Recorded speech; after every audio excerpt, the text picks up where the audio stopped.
એટલે આ ઉત્તર ગુજરાતના ભક્તો હાથ જોડીને કહે છે કે મહારાજ વળી તમારે વિશે જીવન નાવે મનુષ્ય બુદ્ધિ કોઈ ધન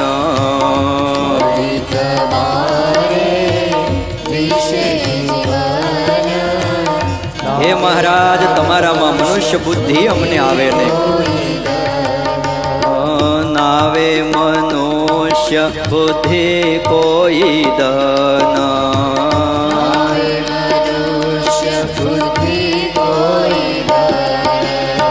જે જે લીલા કરો તમે લાલ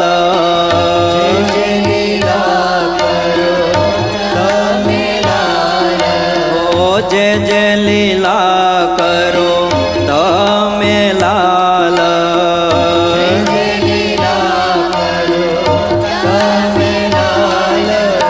તેને સમજો અલૌકિક ખ્યાલ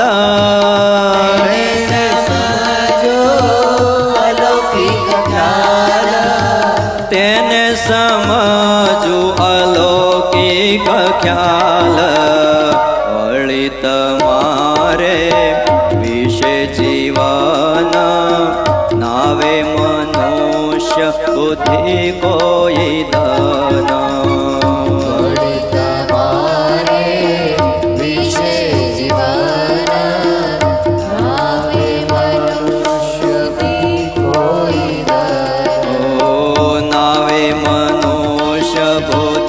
કોઈ ધન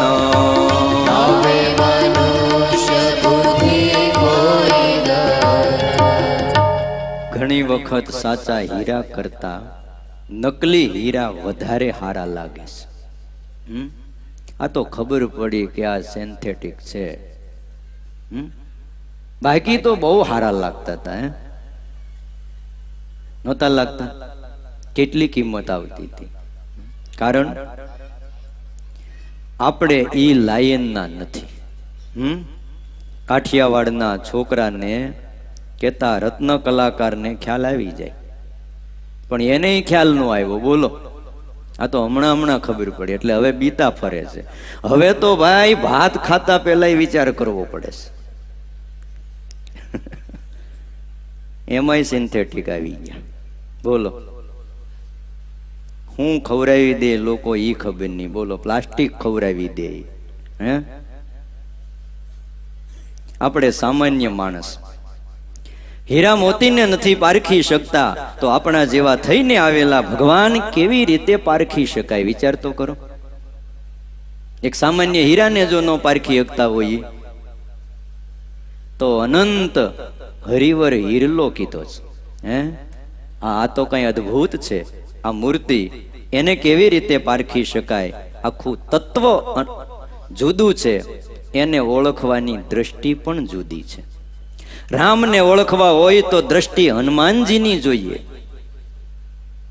ઓળખી ગયા કે આ તત્વ કંઈક જુદું છે એક વાનર ઓળખી ગયા બોલો હનુમાનજી જેમ શ્રી કૃષ્ણ ભગવાન હતા ત્યારે 56 કરોડ યાદવો ભેગા રહેતા ઘણા બધા કામો કૃષ્ણએ કરેલા પણ એમને ઓળખી ન શક્યા કે આ તત્વ કંઈક જુદું છે અને ભાગવતમાં વ્યાસ ભગવાનને રડતા રડતા એક દુખી હૃદયે લખવું પડ્યું દુર્ભગો બત લોકો યમ યાદવો નિત રામ પી કેટલો ઊંડો નિસાસો વ્યાસજીએ નાખ્યો હશે કે આ લોક તો દુર્ભાગી છે મને એનું બહુ દુઃખ નથી પણ યાદવો નિત રામ પી 56 કોટી યાદવો હંમેશા દુર્ભાગી છે કે પોતાના કુળમાં ભગવાન પ્રગટ થયા પણ ઓળખી ન શક્યા પાંડવોમાં પણ યુધિષ્ઠિરને ખબર ન પડી કે કૃષ્ણ કંઈક જુદું તત્વ છે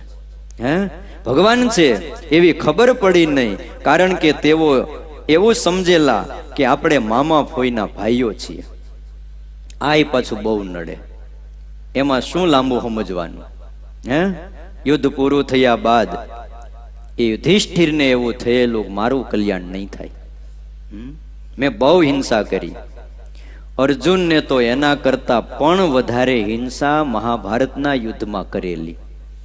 તોય એ નિશંક હતા અને યુધિષ્ઠિરને શંકા ન ગઈ. ભીષ્મ પિતાની પાસે લઈ ગયા કે મારું કલ્યાણ કેવી રીતે થાય દાદા, મારું કલ્યાણ કેમ થાય? અને એ વખતે કૃષ્ણ પણ બાજુમાં ઊભા હતા. ભીષ્મ પિતા ખડખડાટ હસવા લાગ્યા છે. કીધું આ કૃષ્ણ એ ભગવાન છે. યુધિષ્ઠિર, એ કૃષ્ણ એ સાક્ષાત પરમેશ્વર હે. તમારી ઘેરે રહીને આવ્યા, તમને ખબર ન પડી અને તમે અહીંયા ઠેઠ યુદ્ધના મેદાનમાં મને પ્રશ્ન પૂછવા આવ્યા. ઘણી વાર એવું થાય હો, આપણી બાજુમાં આપણી હારે રહેતા એનો પૂછીને ઠેઠ ક્યાં પૂછવા જાય? હિમાલયની ટોચ ઉપર વહાં મહાત્મા બહુ બડે બેઠે હે. બોલો, આવું જ થાય છે. આપણે યુધિષ્ઠિરની વાત સાંભળી, આપણને હસવું આવે તે આપણે કઈ નવું કરતા નથી. યુધિષ્ઠિરને કીધું ભીષ્મએ, યુધિષ્ઠિર તારા ઘરમાં ભગવાન છે. અર્જુનને પણ પહેલા તો થોડીક તકલીફ થયેલી. યુદ્ધ વખતે ઘણા પહેલા પ્રશ્નો પૂછેલા કે પ્રભુ તમે યુદ્ધ કરવાનું કહો છો, પણ કેટલા મરી જશે, એનું પાપ થશે, એનું શું? આ યુદ્ધમાં કોઈ હાજો નથી રહેવાનો અને બધું પાપ લાગશે. કિમ ઘોરે કર્મણી મામ નિયોજ્ય યસી કેશવ, હે કેશવ મને આવા ઘોર કર્મમાં શું કામ અંદર ધકેલો છો? મારે આવું પાપ નથી કરવું પ્રભુ. અર્જુને કીધું મને ઘોર કર્મમાં નાખો નહીં. ત્યારે કૃષ્ણએ ઘણી માથાકૂટ કરી, છતાંય અર્જુન માન્યો નહીં. 18 અધ્યાય માથાકૂટ કરી. ગીતાના 18 અધ્યાયનો તમે ક્યારેક પાઠ કરજો, કેટલા કલાક થાય? વાંચજો ક્યારેક. ન સમજો અર્જુન.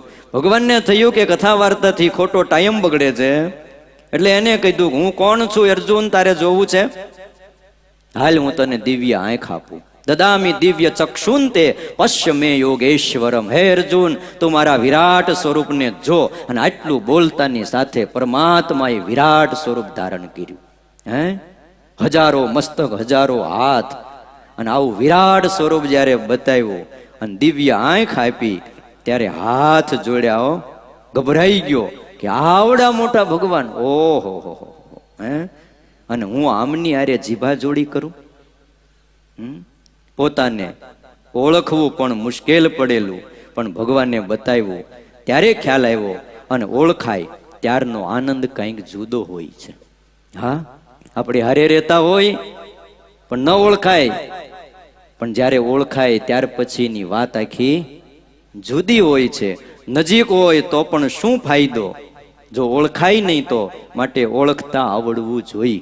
તમે નજીક રહ્યો દૂર રહ્યો, હા મકાન અહીં બાજુ મળે તો રાખજો, ન મળે છેટા રહેજો, પણ મહત્વ એનું છે ઓળખવાનું. એવું કઈ જરૂરી નથી કે સ્વામિનારાયણ નગરમાં જ આપણે મકાન રાખવું. શું ન્યા મકાન હોય પણ જો ઓળખાય નહીં તો? ભલે ને આપણે હરિદર્શનના ખાડામાં છેટે છેટે મકાન મળ્યું હોય, પણ જો ઓળખતા હોય તો? હરિદર્શનનો ખાડો બહુ પ્રસિદ્ધ થઈ ગયો. કેમ? હમણાં મારે પધરામણી જવાનું હતું. મેં કીધું ક્યાં આવવાનું છે? મને કે હરિદર્શન સોસાયટીમાં. મેં કીધું ક્યાં આવી? મને કે ખાલી તમે એટલું કહેજો હરિદર્શનના ખાડામાં જવું છે એટલે તમને લઈ જાય. પ્રસિદ્ધ થઈ ગયું, હમણાં જ પધરામણી કરી. ઓળખતા આવડવું જોઈએ. નજીક રહ્યો કે દૂર રહ્યો એનું મહત્વ નથી. એટલે માગ્યું છે મહારાજ તમારે વિશે ક્યારેય મનુષ્ય બુદ્ધિ ન આવે. હે ભગવાન, તમે મનુષ્ય તો નથી જ, તમે દિવ્ય છો, એવો ભાવ આપણને ભગવાનને વિશે બેસવો જોઈએ. બસ એકવાર બેહી જવો જોઈએ. ગુણાતીતાનંદ સ્વામીએ વાતોમાં કીધું છે ભગવાનમાં મનુષ્ય ભાવ કહેવાય નહીં. આવું એક વાક્ય લખ્યું છે. કોઈ વાત કરી કે ભગવાનમાં મનુષ્ય ભાવ કહેવાય કે નહીં? ગુણાતીતાનંદ સ્વામી કે ભગવાનમાં મનુષ્ય ભાવ કહેવાય જ નહીં. પંચાળાનું 7મું વચનામૃત વાંચો. સાકરનું નાળિયેર, સાકરના નાળિયેરમાં બધું જ સાકરનું હોય છે. એવી રીતે ભગવાન અને સંત આપણને મનુષ્ય જેવા દેખાતા હોય છે, પણ સંપૂર્ણ દિવ્ય છે. ડિવાઇન છે. કેવા છે? ડિવાઇન, સંપૂર્ણ દિવ્ય છે. અરે શ્રી અરવિંદ એમ કહેતા હતા પશુમાં અને મનુષ્યમાં જેમ ફરક છે ને, એમ આપણામાં ભગવાનમાં ફેર છે. પશુમાન માણામાં તમને કઈ ફેર લાગે છે? અમેરિકાના માણા ને પશુ તમને કઈ ફેર લાગે છે? હે? પણ તોય ફેર છે કે નહીં? એમ ભગવાનમાં અને મનુષ્યમાં ફેર છે. પોતાના સરખી કરીને જાણે પુરુષોત્તમની કાયા, નરસિંહ મહેતાએ કીધું છે. જેમ આપણે ખાઈએ છીએ પીએ છીએ, ભગવાનને પણ એવું જ છે કે એ મોટા છે કહેવાય નહીં, બાકી તો આપણા જેવા જ છે. હો ભાઈ, કાંઈ ફેર નથી. એવી રીતે આપણે સમજીએ છીએ, પણ આખી જાત જુદી છે. હો, કહેવાય છે કે કાઠિયાવાડના ભક્તો, શ્રીજી મહારાજ જ્યારે આ ધરતી ઉપર હતા ત્યારે 2-3 વાર કાળ પડેલો. એમાં એકવાર કાળ પડ્યો, જમવાના ફાફા પડી ગયા. હવે કરવું શું? કાઠિયાવાડમાં મળે નહીં કાંઈ. શ્રીજી મહારાજની સાથે વિચરણમાં ફરે ને ગુજરાતમાં મહારાજ એ કાઠિયાવાડના ભક્તોને લઈ આવ્યા. હવે મહારાજે એ વખતે ગુજરાતમાં રાણ્યો પાકેલી, તે રાણ્યો જમવા આપી. રાણ અવડી અવડી હોય ને પીળી, એ આપી જમવા. એટલે કાઠીઓ બધાએ રાણ્યો હાથમાં લઈને અંદરો અંદર ચર્ચા કરે. મળી લીંબોળી ગળી બહુ હોય, એટલે હા લીંબોળી પણ મીઠી છે ને કાંઈ આપણને ખબર નહીં. આપણા કાઠિયાવાડમાં આવી લીંબોળી ક્યાંય થતી નથી. હો, હવે કોઈ દી રાણ જોઈ નહોતી. ગુજરાતમાં થાય, કાઠિયાવાડમાં નહીં. શ્રીજી મહારાજ સાંભળી ગયા એટલે કીધું કે દરબારો, આ લીંબોળી નથી, હે તો આ રાણ્યો છે. ત્યારે એ કાઠી દરબારો કે મહારાજ આ તો ભોં ફેર છે, ભોં ફેર. બાકી તો છે તો ઈ જો. મહારાજ પછી બધાઈને ખેતરમાં લઈ ગયા. હાલો, ખેતરમાં લઈ ગયા અને રાયણનું ઝાડ બતાવ્યું અને કીધું જો આ લીમડો નથી. પછી કીધું હા મહારાજ હવે સાચું. એવી રીતે શ્રી હરિ અને સંત બાપ એની જાત જુદી છે, એની ભાત જુદી છે, જગથી જુદેરી એની જાત. પણ આપણને તો રાણ આપી હોય તો શું લાગે? લીંબોળી લાગે. કારણ કે આપણે એના જ ગરાગ છીએ, આપણે માયામાં છીએ અને એ માયાથી પર તત્વના છે. હવે જે માયામાં હોય ને માયાથી પરના હોય એ બેને કેવી રીતે આમ શું કહેવાય ફ્રીક્વન્સી મેળવવી? હે, મળે નહીં, એક થઈ શકે નહીં. ગુણાતીતાનંદ સ્વામી એથી દ્રઢાવ કરાવ્યો છે કે આપણે ભગવાનના છીએ, માયાના નથી. ગુણાતીતાનંદ સ્વામી શું કીધું? આપણે ભગવાનના છીએ પણ માયાના નથી. આ વાતને લખી રાખવી. આવા મોટા પુરુષને માયા પર સમજવા એ અતિ કઠણ છે. આપણાથી જુદા છે, તત્વ જુદું છે.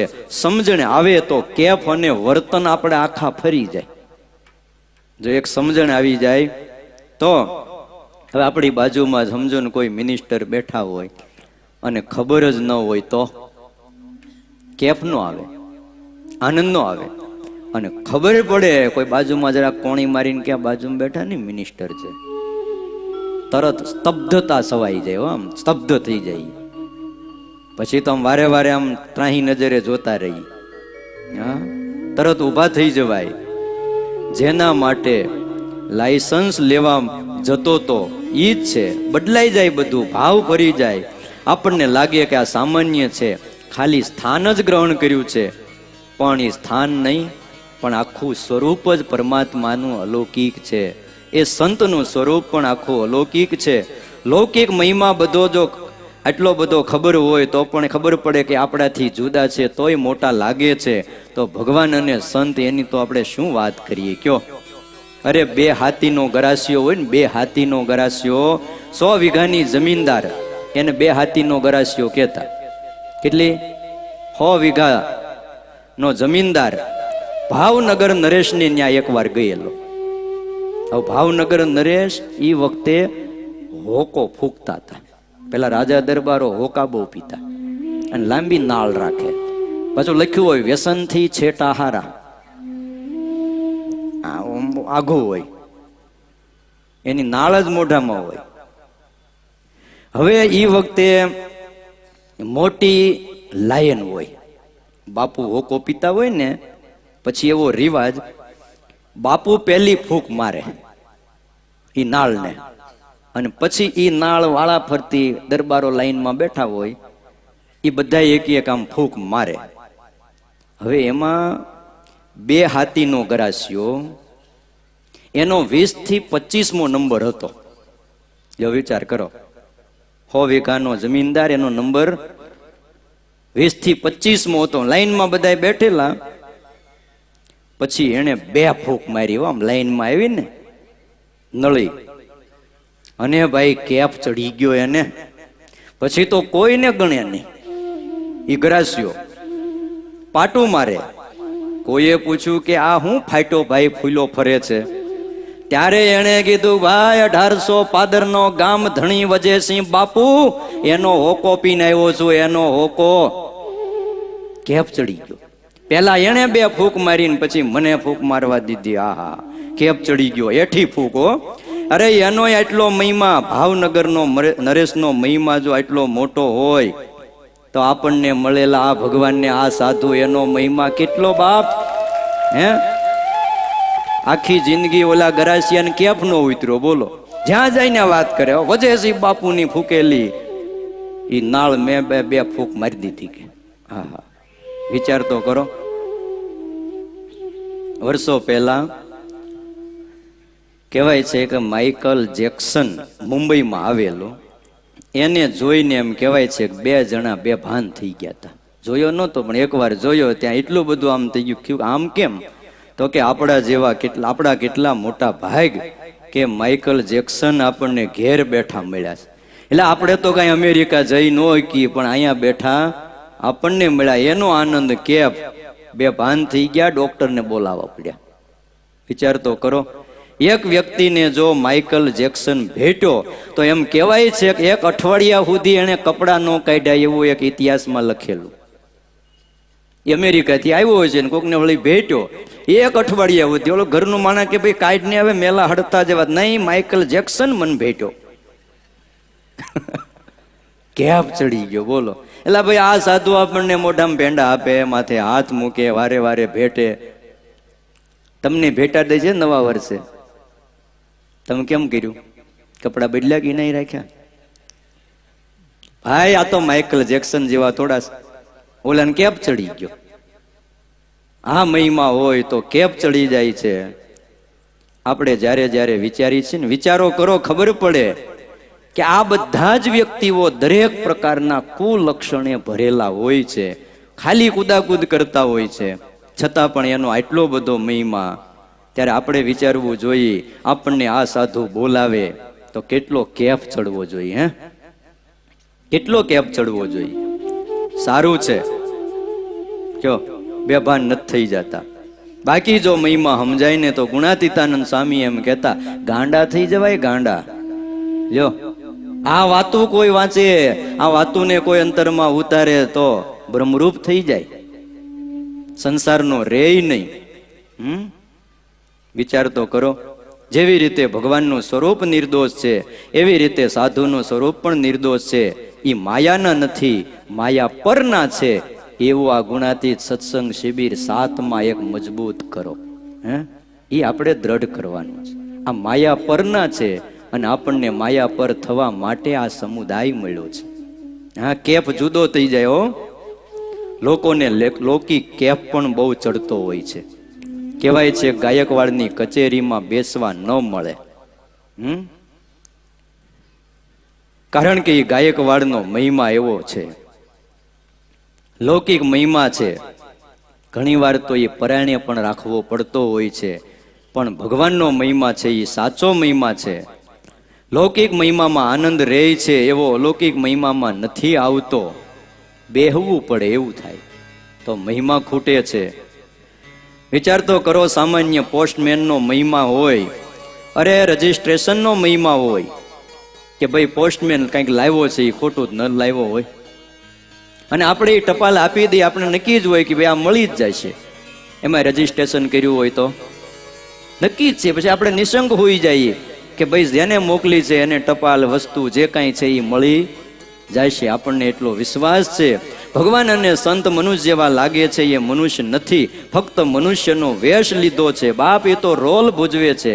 વારે વારે કહું છું કે આ જાત આખી જુદી છે.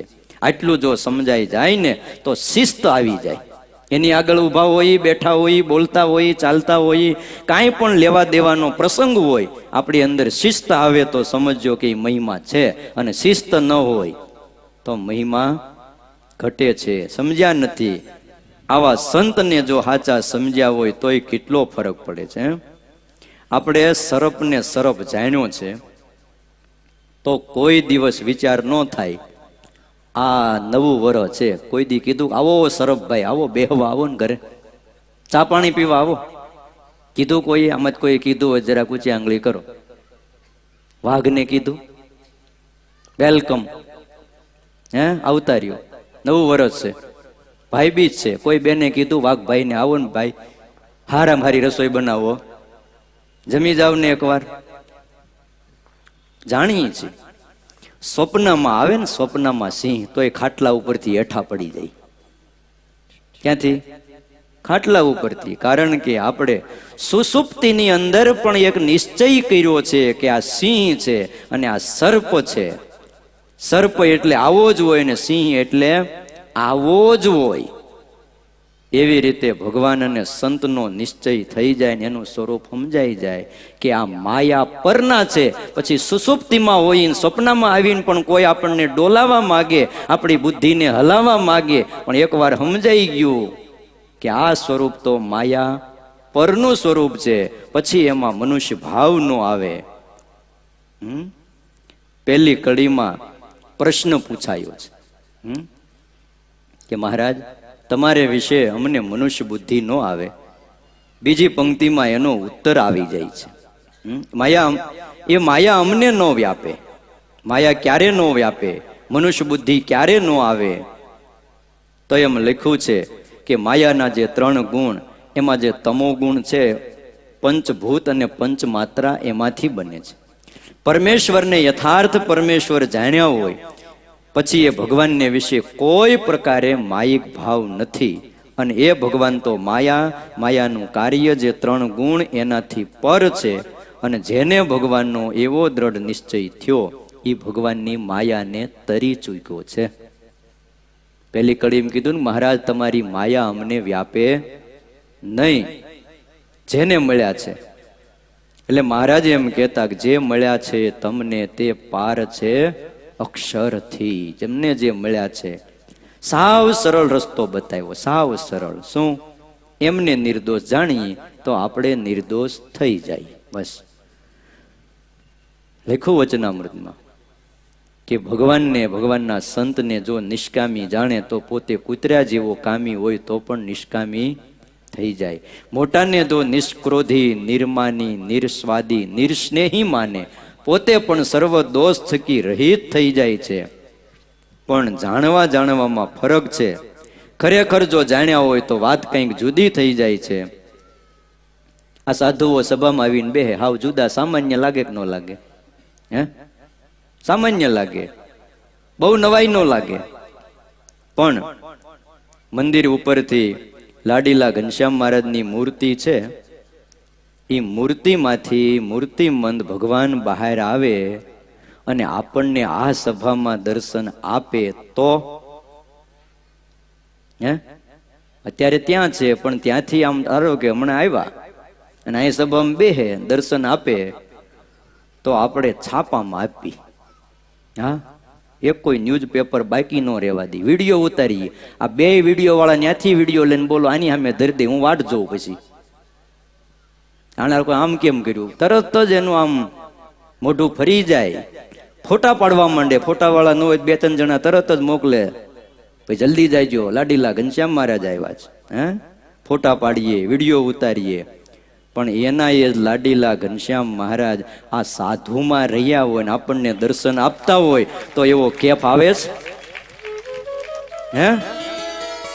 અને એવું જો માનીએ કે જે એમાં છે એ અહીંયા આવીને દર્શન દીધા, એના ઈ જ મહારાજ કહે છે કે હું મારા સંતમાં પણ રહ્યો છું. જેમ 8 પ્રકારની મારી મૂર્તિ એમાં હું રહ્યો છું, એમ જ હું સાધુને વિશે પણ રહ્યો છું. અને આવો જો મહિમા સમજાઈ જાય તો એનો આનંદ અને કેફ કંઈક જુદા પ્રકારનો હોય. બસ આ ગુણાતીત સત્સંગ શિબિરમાં આટલું જ સમજવાનું છે, આટલું જ સમજવાનું. બાકી ક્યાં કંઈ જાજુ સમજવાનું છે?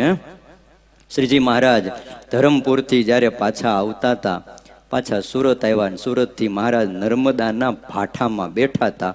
એ વખતે સંતોએ સુરતથી એક બરફીની માટલી લઈ લીધી હતી કે રસ્તામાં ક્યાંક ટીમણ કરવા કામ આવશે. મહારાજે કીધેલું, મહારાજ કે તમે ટીમણ કરો. મહારાજ જ્યારે જમવા બેઠા એટલે સંતોએ કીધું કે મહારાજ કંઈક જમીએ, તો કે તમે કરો. મહારાજ ધ્યાનમાં ઊંડા ઉતરી ગયેલા. મહારાજ કે ટીમણ નથી કરવું, અમારે વાત કરવી છે. અને પછી સંતોને કહ્યું, સંતો સાંભળો. પછી મહારાજ વાત કરતા કરતા બોલવા લાગ્યા, પૃથ્વી જળ તેજ વાયુ આકાશ મહતત્વ. આ વાત બહુ મોટી છે પણ ટૂંકમાં કરું કે પૃથ્વી કરતા જળ 10 ગણું અધિક છે, જળ કરતા તેજ, તેજ કરતા વાયુ, વાયુ કરતા આકાશ, આકાશ કરતા અહંકાર. આ એકબીજા કરતા 10 ગણા મોટા છે. હા ને આગળ ઉપર એ તો અનંત ગણા છે. આવું બોલ્યા. પ્રકૃતિ પુરુષથી પર એવું જે અક્ષરધામ છે અને ધામમાં રહેનારા અનંત કોટી મુક્તો છે અને એમને પુરુષોત્તમ નારાયણનો સંબંધ છે. મહારાજ કે અવાંતર કોઈને નથી. આવું મોટું છેટું ધામ, એ ધામાધિપતિનો સંબંધ કોને છે? અક્ષરધામના મુક્તોને, બીજા કોઈને નથી. ત્યારે મુક્તાનંદ સ્વામીએ તરત હાથ જોડ્યા, મહારાજ આ પૃથ્વી ઉપર કોઈને પુરુષોત્તમ નારાયણનો સંબંધ થયો હોય તો? પ્રશ્ન કર્યો. મહારાજ કે બસ આટલી જ વાત સમજવાની છે. શું કેમ છે? અક્ષરધામના મુક્તોને પુરુષોત્તમનો સંબંધ છે, કાં તમારે છે પણ બીજા અવાંતર કોઈને નથી. મહારાજ કે હવે ટીમણ કરો. લ્યો તમે ટીમણ કરો ને સાંજે જઈને. સાંજના ભોજનને શું કહેવાય? વાળું. હે સાંજે તમે જે જમો, પણ આ વાતને યાદ રાખો, અક્ષરધામના મુક્તોને સંબંધ છે. મનુષ્ય કારે મહારાજ હતા. મુક્તાનંદ સ્વામી કે મહારાજ અહીંયા કોઈને સંબંધ હોય તો બસ એ જ સમજવાનું છે, બાકી ક્યાં કઈ સમજવાનું છે? ગરડા મધ્યનું 13મું વચનામૃત ભગવાનનું સ્વરૂપ છે. એવું સમજાઈ જશે મહારાજ કે જેવું છે એવું, તો કામ ક્રોધાદિક જીત્યામાં પ્રયાસ નહીં પડે, સહેજે જીતાઈ જશે. માટે આટલી પ્રાર્થના કરવાની છે કે હે મહારાજ, આપનું જેવું છે એવું સ્વરૂપ ઓળખાવજો. અને એ ઓળખાઈ જાય તો અંજવાળું અને અંજવાળું થઈ જાય, અંધકાર દૂર થઈ જાય. અને માટે કીધું છે, બહોત કાલ કરત સત્સંગા તબ હોવત હે સંશય કા ભંગા. કોઈક વખત જબકારો થઈ જાય તો આનંદ અને આનંદ થઈ જાય ભાઈ, જાકમજોળ થઈ જાય. એટલા માટે તો કીધું છે આપણા સંતોએ, પડ્યો રહે દરબારમાં, પડ્યો રહે દરબારમાં, ધક્કા ધણી ના ખાય. કોઈક દી આવે લહેરમાં તો તરત કામ થઈ જાય. હા, ધક્કા મારે, કાઢી મૂકે, ગમે એમ કરે, પણ પડ્યો રહે દરબારમાં, ધણા ધક્કા ધણી ના ખાય. કોઈક દી આવે લેરમાં તો તરત કામ થઈ જાય. બસ આપણે આજ કરવાનું છે. ભગવાનને વિશે મનુષ્ય ભાવ ન આવે. વળી તમારે વિશે જીવન નાવે મનુષ્ય બુદ્ધિ કોઈ દન. ભાઈ બીજના પવિત્ર દિવસે સાથે મળી અને ભગવત સ્વરૂપમાં મનુષ્ય ભાવ ન આવે, એના સંત અને ભક્તોમાં ન આવે, એવી પ્રાર્થના કરીએ. નાવે મનુષ્ય બુદ્ધિ કોઈ દન.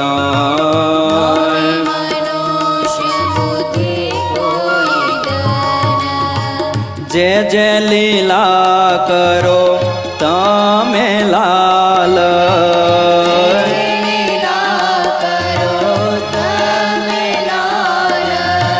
જે જે લીલા કરો તમે લાલ.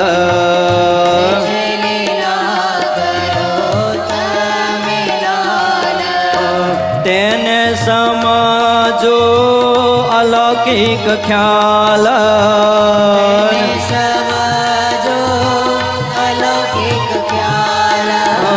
તેને સમજો અલૌકિક ખ્યાલ. સ્વામી નારાયણ, સ્વામી નારાયણ, સ્વામી નારાયણ, સ્વામી નામ સંકીર્તન.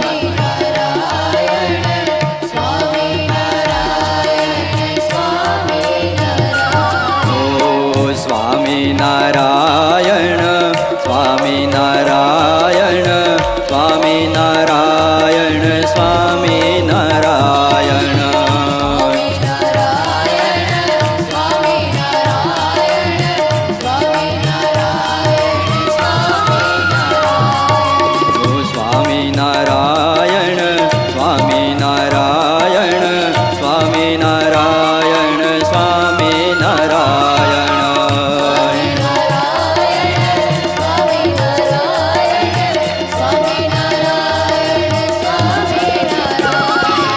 સ્વામિનારાયણ સ્વામિનારાયણ સ્વામિનારાયણ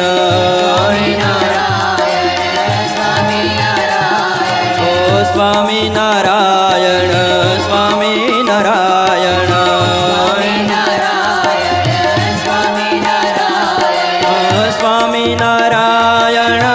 સ્વામિનારાયણ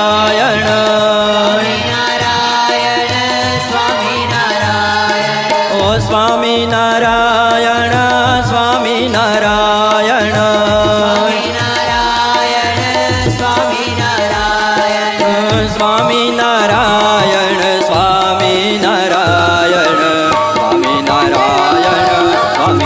સ્વામિનારાયણ સ્વામિનારાયણ સ્વામિનારાયણ. બોલો હરે સ્વામિનારાયણ સ્વામિનારાયણ સ્વામિનારાયણ સ્વામિનારાયણ.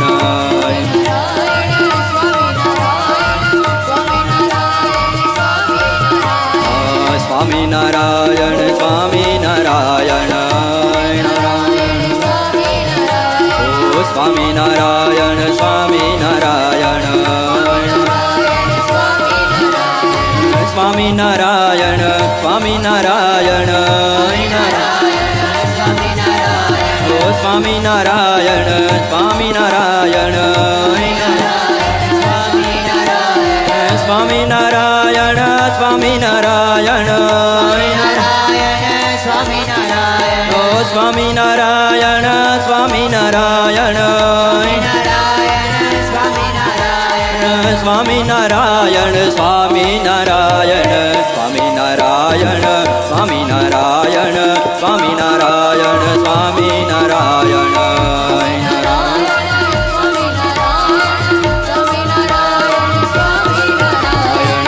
સ્વામિનારાયણ સ્વામિનારાયણ સ્વામિનારાયણ સ્વામિનારાયણ.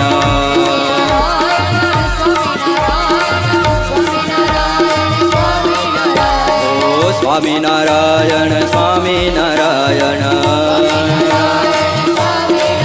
હરે સ્વામિનારાયણ સ્વામિનારાયણ ઓ સ્વામિનારાયણ સ્વામિનારાયણ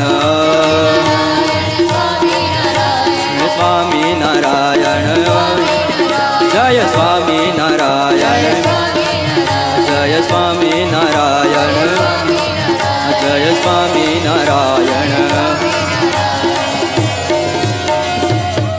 બોલો હરે કૃષ્ણ મહારાજની સ્વામિનારાયણ ભગવાનની લાડીલા શ્રી ઘનશ્યામ મહારાજની નારાયણ મુનિ દેવ